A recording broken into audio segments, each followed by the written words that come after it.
O que mais há na terra é paisagem. Por muito que de resto lhe falte, a paisagem sempre sobrou. Abundância que só por milagre infatigável se explica. Porquanto a paisagem é sem dúvida anterior ao homem. E apesar disso, de tanto existir, não se acabou ainda. Será porque constantemente muda? Tem épocas no ano em que o chão é verde, outras amarelo, e depois castanho ou negro. E também vermelho em lugares que é cor de barro ou sangue sangrado. Mas isso depende do que no chão se plantou e cultiva.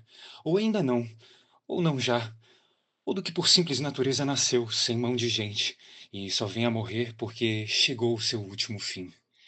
E sobre estes casos, hão de passar os anos, e há de passar o silêncio, até que as formigas tomem o dom da palavra e digam a verdade, toda a verdade, e só a verdade. Passam os tempos, confundem-se as memórias.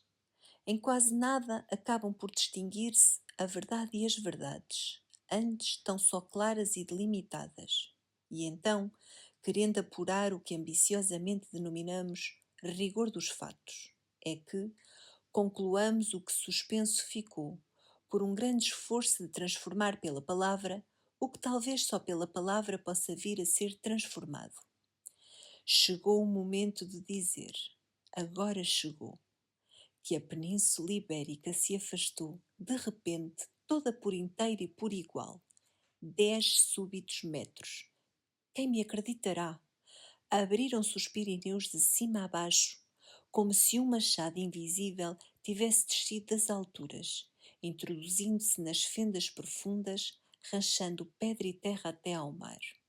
Sentindo gradualmente que a terra lhe ia pertencendo de fato, porque vivia dela, porque a sentia como a sua própria carne, porque a amava com um amor feito de ciúme e de arraigado sentimento de posse. Roubarem-lhe agora seria roubarem-lhe a vida e o pão. Esta outra gente, quem é? Solta e miúda, que veio com a terra, embora não registrada na Escritura, almas mortas ou ainda vivas. A sabedoria de Deus, amados filhos, é infinita. Aí está a terra e quem há de trabalhar. Crescei e multiplicai-vos.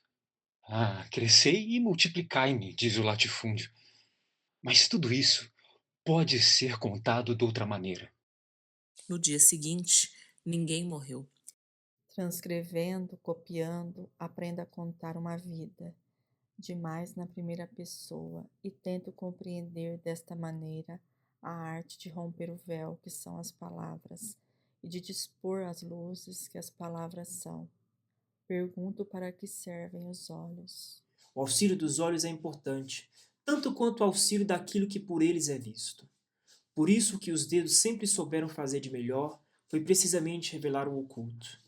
Blimunda quieta, de olhos fechados, alargando o tempo do jejum para se lhe aguçarem as lancetas dos olhos, estiletes finíssimos quando enfim saírem para a luz do sol, porque este é o dia de ver, não o de olhar, que esse pouco é o que fazem os que, olhos tendo, são outra qualidade de cegos.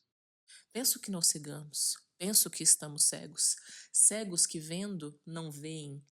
Talvez este Deus e o que há de vir não sejam mais do que heterônimos.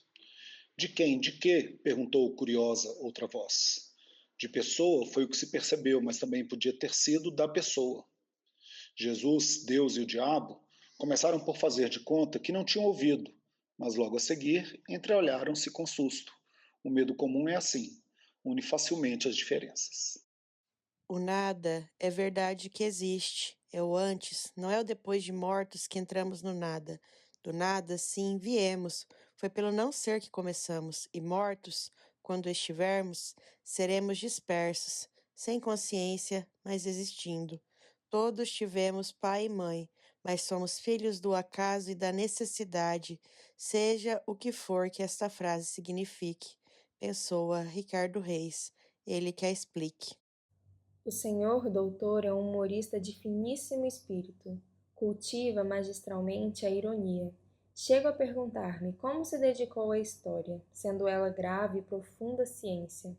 Sou irônico apenas na vida real. Bem me queria a mim parecer que a história não é a vida real, literatura sim, e nada mais. Mas a história não foi vida real no tempo em que ainda não poderia chamar-se-lhe história. No fundo, há que reconhecer que a história não é apenas seletiva, é também discriminatória. Só colhe da vida o que interessa como material socialmente tido por histórico e despreza todo o resto, precisamente onde talvez poderia ser encontrada a verdadeira explicação dos fatos, das coisas, da puta realidade. Em verdade vos direi, em verdade vos digo, que vale mais ser romancista, ficcionista, mentiroso. Aliás, se persistíssemos em afirmar que as nossas decisões somos nós que a tomamos, então teríamos de principiar por dilucidar, por discernir, por distinguir quem é, em nós, aquele que tomou a decisão e aquele que depois a irá cumprir. Operações impossíveis onde as houver. Em rigor, não tomamos decisões, são as decisões que nos tomam a nós. Um violento tremor sacudiu os membros de Cipriano Algor. A sua coragem fraquejou como uma corda que se estivessem rompendo os últimos fios. Mas dentro de si ouviu um grito que o chamava à ordem. Recorda, nem que morras. A luz trêmula da lanterna varreu devagar a pedra branca. Tocou ao de leve uns panos escuros. Subiu, e era um corpo humano sentado, o que ali estava. Ao lado dele, cobertos com os mesmos panos escuros, mais 5 corpos igualmente sentados, eretos, todos como se um espigão de ferro lhes tivesse entrado pelo crânio e os mantivesse atarrachados à pedra. A parede lisa do fundo da gruta estava a 10 palmos das órbitas encovadas, onde os globos oculares teriam sido reduzidos a um grão de poeira. Fala mais alto. Parece que estás no fundo de um túmulo. Mal ela sabia quanta razão tinha. Aquelas prateleiras, vergadas ao peso dos papéis, estavam carregadas de mortos, que talvez tivesse sido preferível deixar entregues ao sono eterno, em vez de os arrancar da obscuridade e da impotência resignada em que permaneciam há quase um século. Em toda a verdade humana, há sempre algo de angustioso, de aflito. Nós somos, e não estou a referir-me simplesmente à fragilidade da vida, somos uma pequena e trêmula chama que a cada instante ameaça apagar-se, e temos medo. Acima de tudo, temos medo. O inominável existe, é esse o seu nome, nada mais. Como te atreveste, assassino, a contrariar o meu projeto? É assim que me agradeces ter te poupado a vida quando mataste Abel? Perguntou o Senhor.